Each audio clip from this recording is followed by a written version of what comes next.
आप देख रहे हैं खबर उत्तराखंड और मैं हूं आपके साथ जागृति खंतवाल। रुक करते खबरों की ओर। उत्तराखंड में अगले 4 दिन तक भारी बारिश की संभावना जताई गई है। मौसम विभाग की ओर से राज्य के देहरादून, नैनीताल, बागेश्वर, चंपावत जिले में बारिश होगी और गढ़वाल मंडल के देहरादून, टिहरी, पौड़ी, चमोली, रुद्रप्रयाग में भी भारी बारिश की संभावना जताई गई है। गौरतलब है कि मानसून की दस्तक के बाद ही पहाड़ी जनपदों में भारी बारिश के चलते भूस्खलन की भी स्थिति बनी हुई है और मौसम विभाग की तरफ से येलो अलर्ट जारी किया गया है। साथ ही मौसम विज्ञान केंद्र के डायरेक्टर विक्रम सिंह ने जनतंत्र ने बताया कि एहतियात के तौर पर सभी को सतर्क रहने की आवश्यकता है। तो आपको बता दें कि 4 दिन तक भारी बारिश की संभावना जो है वो जताई गई है और ऐसे में मौसम विभाग ने भी येलो अलर्ट जारी किया और साथ ही साथ लोगों को सावधानी और प्रशासन को भी सावधानी बरतने की अपील जो है वो की गई है। मौसम विभाग द्वारा ये अपील की गई है और आपको बता दें कि मॉनसून के दस्तक देते ही पहाड़ी जनपदों में जो है वो भारी बारिश होनी शुरू हो गई है।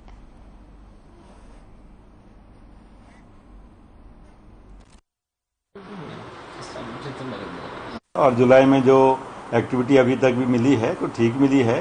करीब करीब मानसून जो 1-2 तारीख की बात करें तो उसमें एक्टिव रहा है और 3-4 में तो अगर बात कर लें तो थोड़ा जो है नॉर्मल के आसपास ही रही एक्टिविटी। अभी पास 24 आवर्स जो है वो नॉर्मल ही है और 2 में भी जो नॉर्मल के आसपास ही आया था। लेकिन हाँ, जैसे आपका 29 था, 30 या 1 तारीख था तो इस कांग्रेस के प्रदेश अध्यक्ष करण माहरा ने प्रेस कॉन्फ्रेंस की और इस दौरान उदयपुर हत्याकांड से देश भर में खराब हुए माहौल का पूरा जिम्मेदार नुपुर शर्मा को ठहराया है। साथ ही केंद्र की बीजेपी सरकार पर भी उन्होंने निशाना साधा। आगे उन्होंने कहा कि बीते दिनों कन्हैया लाल के हत्यारे रियाज अहमद और गौस मोहम्मद का कनेक्शन बीजेपी के नेता गुलाब चंद कटारिया के साथ पाया गया है। साथ ही कश्मीर में आतंकी गतिविधियों में पकड़े गए तालिब का कनेक्शन भी बीजेपी से है। वो कश्मीर में बीजेपी के आईटी सेल का प्रमुख रहा है और ऐसे तमाम आरोप लगाते हुए कांग्रेस के प्रदेश अध्यक्ष करण माहरा ने यह भी कहा कि आतंकी तालिब के कई ऐसे तथ्य और फोटो सामने आए हैं जिनमें तालिब गृह मंत्री अमित शाह की मीटिंग में हिस्सा ले रहा है। साथ ही माहरा ने केंद्र सरकार से ये भी मांग की कि उदयपुर हत्याकांड और कश्मीर के आतंकी कनेक्शन की जांच किसी सुप्रीम कोर्ट के रिटायर्ड जज से कराई जाए।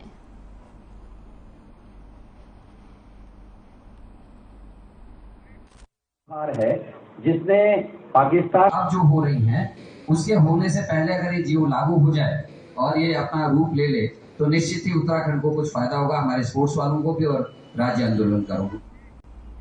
प्रदेश के मुख्यमंत्री पुष्कर सिंह धामी के लिए चंपावत विधानसभा सीट छोड़ने वाले कैलाश गहतोड़ी को उत्तराखंड वन विकास निगम का अध्यक्ष बनाया गया है। वन विकास निगम का अध्यक्ष बनने के बाद वो पहली बार टनकपुर पहुंचे, जहां बीजेपी के कार्यकर्ताओं ने उनका ढोल नगाड़ों के साथ आतिशबाजी से स्वागत किया। इस दौरान उन्होंने वन निगम कार्यालय परिसर का निरीक्षण किया। तो वहीं इस पूरे कार्यक्रम में उनके साथ तमाम बीजेपी के कार्यकर्ता मौजूद रहे।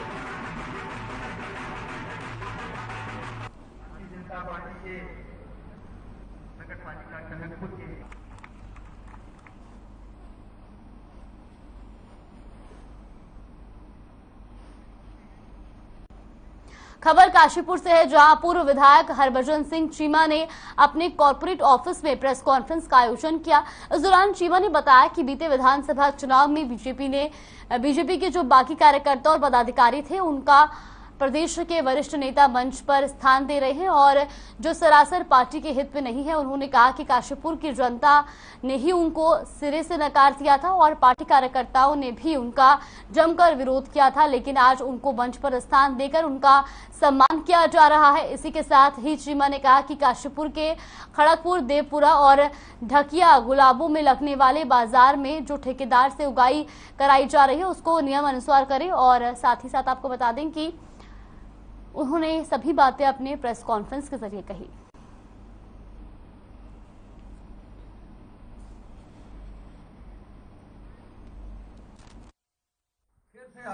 जो पार्टी का ऊपर से शुभचिंतक हो और अंदर से गद्दारी करे उसको पार्टी का शुभचिंतक नहीं मानना चाहिए और स्टेज के ऊपर स्थान नहीं दे। आम आदमी पार्टी के नेता जोत सिंह बिष्ट ने प्रदेश कार्यालय में रायपुर विधानसभा के सैकड़ों युवाओं को पार्टी की सदस्यता दिलाई। इस दौरान जोत सिंह बिष्ट ने मीडिया से बातचीत करते हुए कहा कि बीते दिनों गुजरात में अरविंद केजरीवाल के नेतृत्व में 66,000 लोगों ने एक साथ आम आदमी पार्टी का दामन थामा था और अरविंद केजरीवाल के नेतृत्व में आम आदमी पार्टी हर राज्य में राष्ट्रीय पार्टी का आकार लेती जा रही है। साथ ही साथ उन्होंने कहा कि ये सिलसिला लगातार चलता रहेगा और हमें उम्मीद है कि आने वाले 6 महीनों में आम आदमी पार्टी और मजबूत हो जाएगी।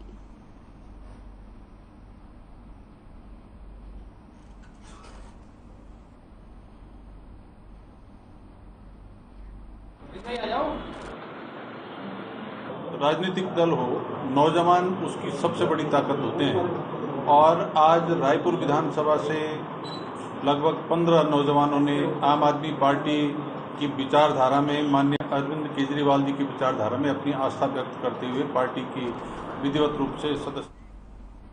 हरिद्वार में ज्वालापुर कोतवाली पुलिस ने मिठाई कारोबारी से 20 लाख की रंगदारी मांगने वाले एक शख्स को अंबेडकर नगर से गिरफ्तार किया।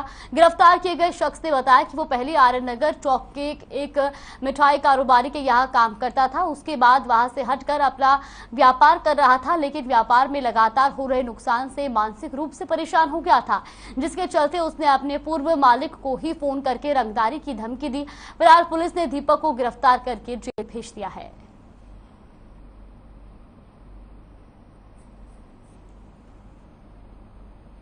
कैफ निकालने के बाद एक धमकी भरा हमें मैसेज आया था, उस नंबर का कैफ निकाला गया। वहां से हमें कुछ डिटेल्स प्राप्त हुई।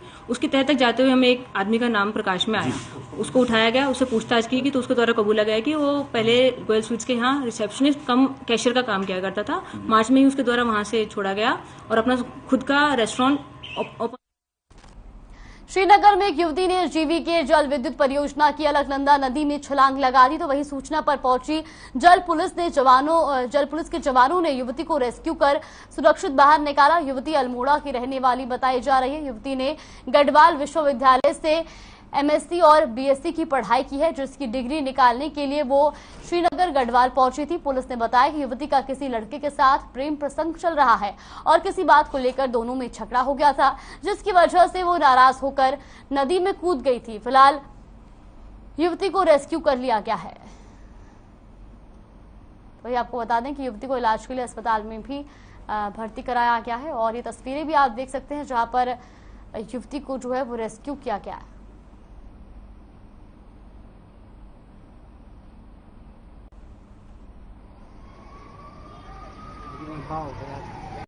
बच जाएगी फैमिली 8:25 पे, जिससे हम अपने निजी वाहन से तुरंत ही पहुंच गए थे। राफ्ट ले जाते तो काफ़ी वक्त लग जाता इसमें, तो हम बिना राफ्ट के ही लाइफ जैकेट पहनी 3 आदमी नदी में कूदे। हमारे कांस्टेबल विनोद नेगी, एससीपी उत्तम सिंह भंडारी और गोताखोर महेंद्र सिंह नेगी, जो तीनों कूदे।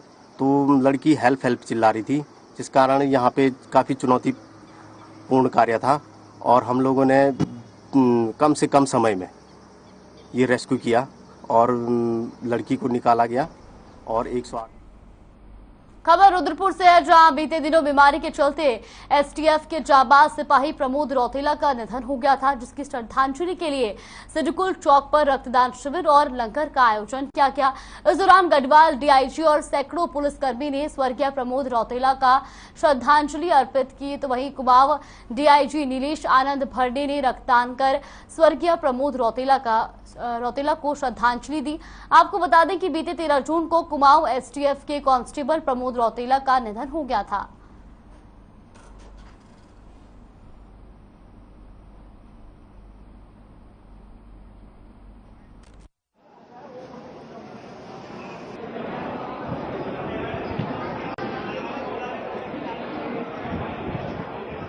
आप सबको पता है कि प्रमोद रौतेला पुलिस कर्मचारी थे, उससे ज़्यादा जो है लोकप्रिय एक इंसान थे, सबके भाई के नाते थे।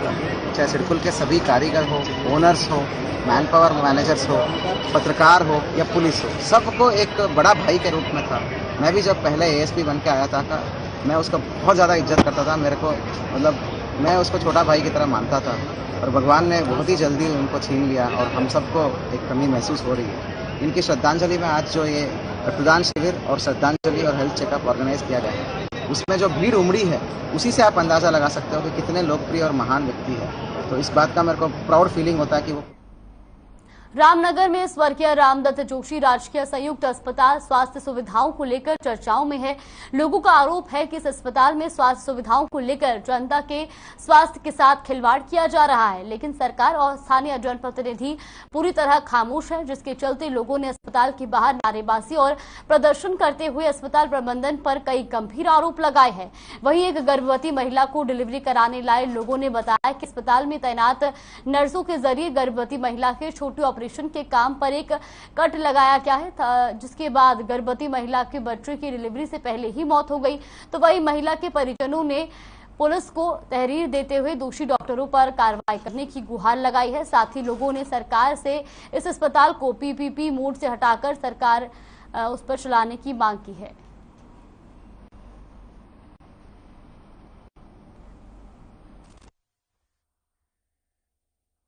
सुबह 9 बजे एडमिट किया गया। नॉर्मल डिलीवरी कहते कहते इन्होंने शाम के 6 बजा दिए गए। शाम को 6 बजे इस परिस्थितियां आ गई हैं कि कोई देखने को तैयार नहीं था। जो लोग नर्स नई उम्र की थी, 18 से 20 साल की रही होंगी, उन लोगों ने नॉर्मल डिलीवरी का कहकर उस पर एक, जब लास्ट टाइम आया उस पर एक छोटा ऑपरेशन कहा जाता उसको, जो जहाँ से पैदाइश की जगह होती वहां से कट लगाया, जिससे बच्चे के सर पे तक कट लग गया। बच्चा मृतक हो गया। ये सब लोग छोड़ के भाग गए। ब्लडिंग बहुत हो गई। उसको हमने यहाँ से उठाया।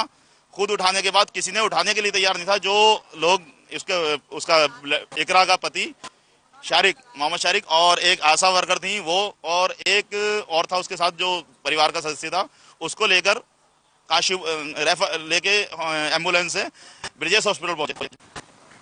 यहाँ का उसका इलाज चल लिया था उन्होंने। हम इसे रोज लाते रहे। मंगल के दिन से लाए हम उसे। जब मंगल के दिन से लाए तो वह हमें ये तसल्ली देती रही कि मतलब डिलीवरी हो जाएगी, ऑपरेशन नहीं होगा, और आप है ना अच्छा करा टाइम से पहले ले आई, और फिर केस बिगड़ जाता है तो हम लोगों को सबको कहा जाता है। लेकिन उसके बाद में भी हम इनके भरोसे पे रहे कि 10 मिनट में इन्होंने कुछ कर नहीं पाएंगे ये लोग। और इन्होंने उसे बुलाया, लड़के को, डॉक्टर को, डॉक्टर है, और वो उसके सीने पे बैठ के उनने लाते घूसे बुरी तरीके से हमारी बहू के मारे हैं, और बहू हमारी पसीने में नहा गई, मुंह सुरख हो गया। और खबर मंगलौर से है, जहां कांवड़ यात्रा को सफल बनाने के लिए पुलिस प्रशासन तैयारियों में जुट गया है। आपको बता दें कि कांवड़ यात्रा के दौरान हाईवे और शहर में मीट की दुकानें पूरी तरह बंद रहेगी। मंगलौर नेशनल हाईवे पर बने सभी होटल, ढाबा और रेस्टोरेंट के मालिकों के साथ थाना प्रभारी राजीव रौथान ने बैठक की और आदेश दिए कि कांवड़ यात्रा के दौरान केवल शाकाहारी भोजन ही परोसा जाएगा और ढाबों के बाहर CCTV लगाए जाने के भी निर्देश दिए। तो वही उन्होंने कहा कि जो भी कांवड़ियों के साथ अभद्रता करेगा उनके खिलाफ कड़ी कार्रवाई की जाएगी।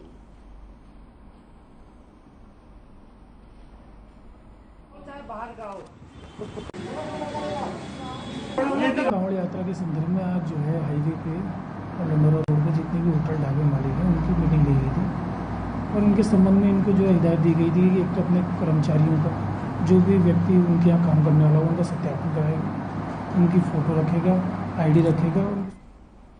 हरिद्वार में 14 जुलाई से कांवड़ मेले का आयोजन होने जा रहा है। इस कांवड़ मेले को लेकर प्रशासन की तरफ से हर पुख्ता तैयारी की जा रही है। जिलाधिकारी विनय शंकर पांडे ने हरिद्वार के सभी विभागों के अधिकारियों से पहले ही बैठक ले ली है और कांवड़ मेले के दौरान लगने वाले खाने पीने की चीजों की अस्थायी दुकानों का रजिस्ट्रेशन करवाना अब अनिवार्य हो गया है। खाद्य सुरक्षा अधिकारी राजेंद्र पाल ने बताया कि मेले में लगाई जाने वाली खाने पीने की दुकानों का ऑनलाइन रजिस्ट्रेशन होना और खाद्य सुरक्षा विभाग से लाइसेंस लेना अनिवार्य है। साथ ही उन्होंने कहा कि टीम बनाई गई है जो समय समय पर दुकानों पर जाएगी और खाद्य वस्तुओं की गुणवत्ता की जांच करेगी।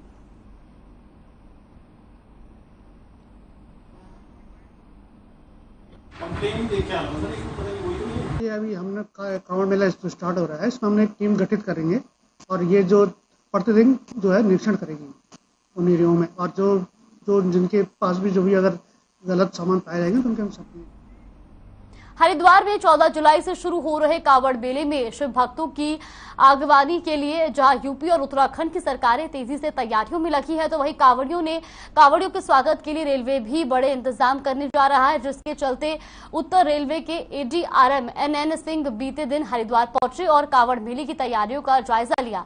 जानकारी के मुताबिक उत्तर रेलवे इस बार कांवड़ मेले में शिव भक्तों के लिए कई ट्रेनें चलाने जा रहा है। इसके अलावा कई ट्रेनों को हरिद्वार से भी जो है वो शुरू किया जाएगा और सुविधा के लिए अलग से रेल टिकट के काउंटर खोलने, स्वास्थ्य कैंप लगाने की व्यवस्था भी की जा रही है। तो वहीं ADRM ने बताया कि ट्रेनों में सुरक्षित सफर करने के लिए जागरूकता अभियान भी चलाया जाएगा।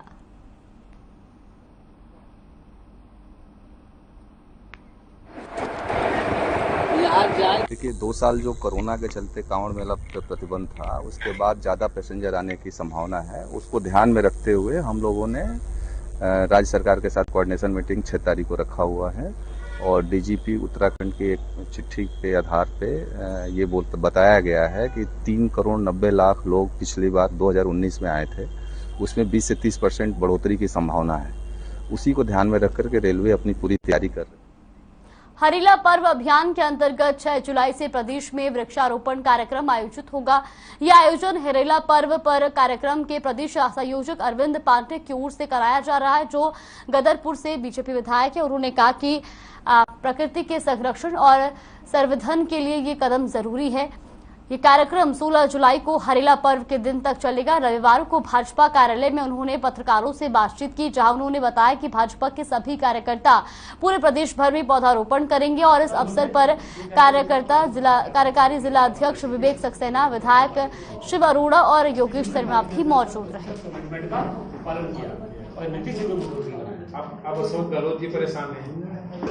डॉक्टर श्यामा प्रसाद मुखर्जी जी के बलिदान दिवस 23 जून से लेकर हरेला का त्यौहार 16 जुलाई को होता है।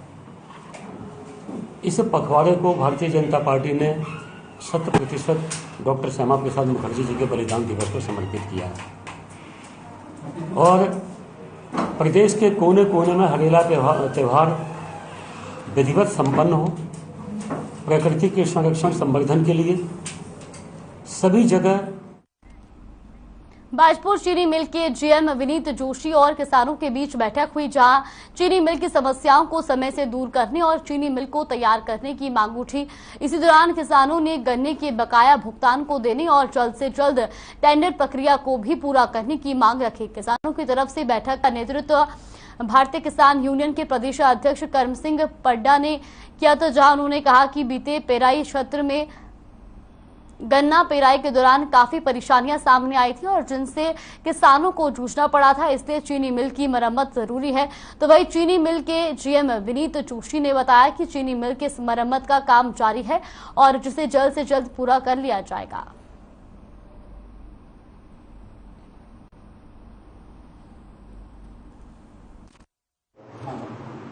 हमारी 2-3 मांगे हैं ज़्यादा। मेन तो ये है कि फैक्ट्री टाइम से चले और GM साहब ये बता रहे हैं कि बेलर जो है वो काम नहीं कर रहा, बिल्कुल पुराना हो गया बहुत ज़्यादा।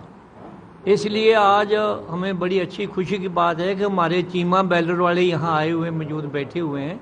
उन्होंने GM साहब को सारी बात बता दी है कि बेलर कैसे लगेगा, मरम्मत क्या होगा, कैसे होगा।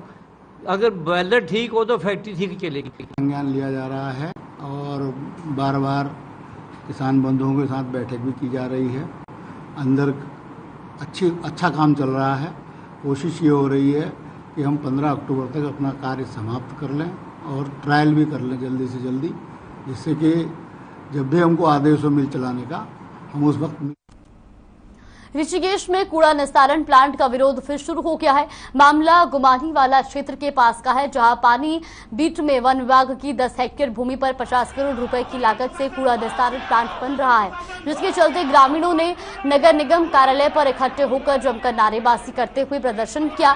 इस दौरान सूचना पर पहुंची मेयर अनीता मंगाई को भी ग्रामीणों के विरोध का सामना करना पड़ा और मेयर ज्ञापन लेने के बाद मौके से चली गई।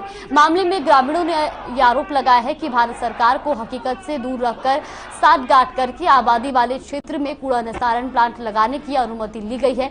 ऐसे में कूड़ा निस्तारण प्लांट अगर लगेगा तो जो हाल गोविंद नगर में मौजूद ट्रेंचिंग ग्राउंड का है वही हाल लाल पानी क्षेत्र का भी होगा।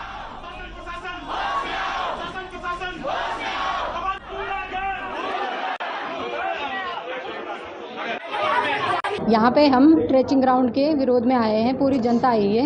यहाँ पे हम ये चाहते हैं कि हमारे ग्राम सभा में ट्रेचिंग ग्राउंड नहीं बनेगा, बिल्कुल नहीं बनेगा, मतलब बनेगा ही नहीं वहाँ पे ट्रेचिंग ग्राउंड। जनता की कि वहाँ पर ट्रेचिंग ग्राउंड नहीं चलेगा। आप आबादी क्षेत्र में कहीं भी ले जाइए, कहीं भी ले जाइए, जंगल ले जाओ, 100 फुट ले जाओ, कहीं भी ले जाओ, पर उस आबादी क्षेत्र से दूर होना और नहीं बनना चलेगा। और इसमें हम मुख्यमंत्री से भी बात करेंगे, जाना पड़ा हम भी जाएंगे, पूरे जनप्रतिनिधि जाएंगे, बात रखेंगे मुख्यमंत्री जी के कि आप या तो दोबारा सर्वे करो, सर्वे तो कर लो, एक बार देख तो लो, आके मौके में देख तो लो कि कितनी जनसंख्या है, कितनी प्रभावित हो रही है।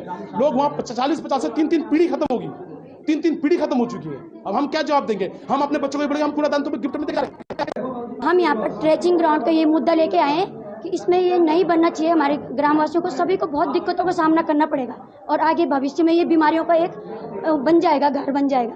तो हम चाहते हैं कि इसमें बिल्कुल भी हम ये ग्राउंड ट्रेचिंग ग्राउंड बने ही ना, कूड़ा घर नहीं बनाना चाहते। तो उसमें ये जो आप पूछ रहे हो मुझे कि ये जो गुटबाजी की जा रही है, इसमें कोई राजनीतिक मत नहीं है, ये एक जनहित की लड़ाई है। इसमें हम जनता के लिए। हरिद्वार में हर की पैड़ी पर प्लास्टिक कैन बेचने वाले छोटे व्यापारियों ने नगर निगम कार्यालय में धरना दिया है। इसके साथ ही नाराज व्यापारियों ने नगर निगम प्रशासन पर एक तरफा कार्रवाई का आरोप लगाया है। आरोपियों का कहना है कि नगर निगम के अधिकारी प्लास्टिक बैन के नाम पर छोटे दुकानदारों का उत्पीड़न कर रहे हैं। पॉलिथीन और प्लास्टिक कैन बेचने वाले किसी भी बड़े व्यापारी पर कोई कार्रवाई नहीं की जा रही है। साथ ही इन व्यापारियों का कहना है कि छोटे दुकानदारों का सामान जब्त कर उनके चालान किए जा रहे हैं।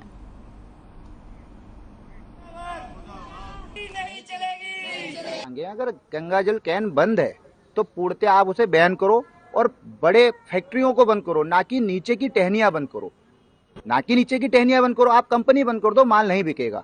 ठीक है, ये नहीं होता है कि आप किसी का माल छीनो, उससे पैसा ऐड हो। और विकास खंड के ग्राम प्रधान संघ ने 3 जुलाई से होने वाले मनरेगा सोशल ऑडिट की तारीख को 3 महीने तक बढ़ाने की मांग को लेकर विकास अधिकारी के नाम ज्ञापन सौंपा। ज्ञापन के मुताबिक विकासखंड खटीमा बाढ़ग्रस्त क्षेत्र के अंतर्गत आता है, इसलिए बरसात के सीजन में मनरेगा सोशल ऑडिट सही ढंग से हो पाना संभव नहीं है। तो वही ग्राम प्रधान संघ के अध्यक्ष संजीव सिंह राणा ने बताया कि बरसात के कारण मनरेगा का सोशल ऑडिट अभी ठीक तरह से नहीं हो पाएगा और कर्मचारियों की ड्यूटी भी बाढ़ राहत कार्यों में लगी हुई है, इसलिए मनरेगा सोशल ऑडिट 3 महीने बाद यानी बरसात के बाद कराया जाए। इसके साथ ही प्रधान संघ ने चेतावनी भी दी है कि अगर निर्धारित तारीख को स्थगित नहीं किया गया तो उग्र आंदोलन किया जाएगा।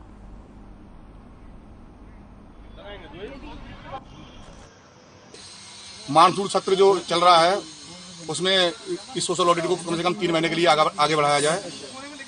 इसी विषय में हमने क्या कहते हैं वीडियो साहब को ज्ञापन दिया।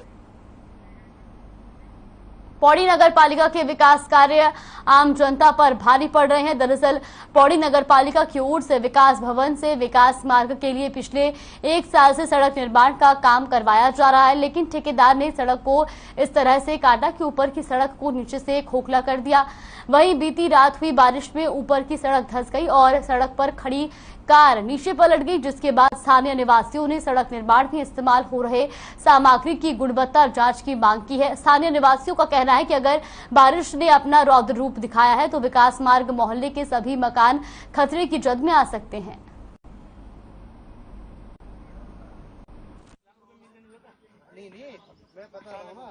इसमें नगर पालिका प्रशासन पूरा दोषी है।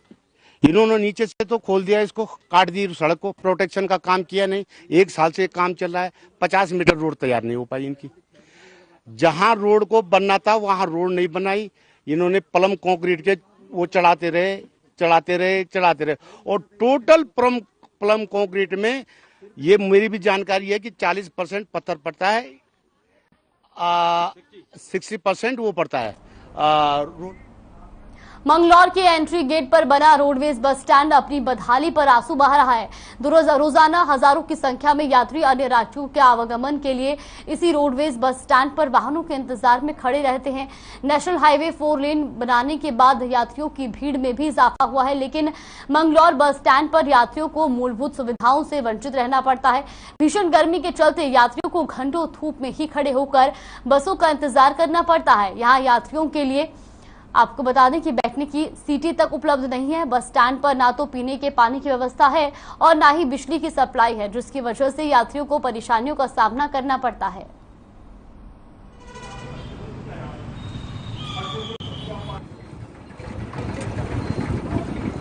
यहाँ पे कोई भी सुविधा नहीं है। आप देख सकते हैं यहाँ की हालत, ना बैठने के लिए लेडीज के लिए कोई है, ना जेंट्स के लिए कोई है।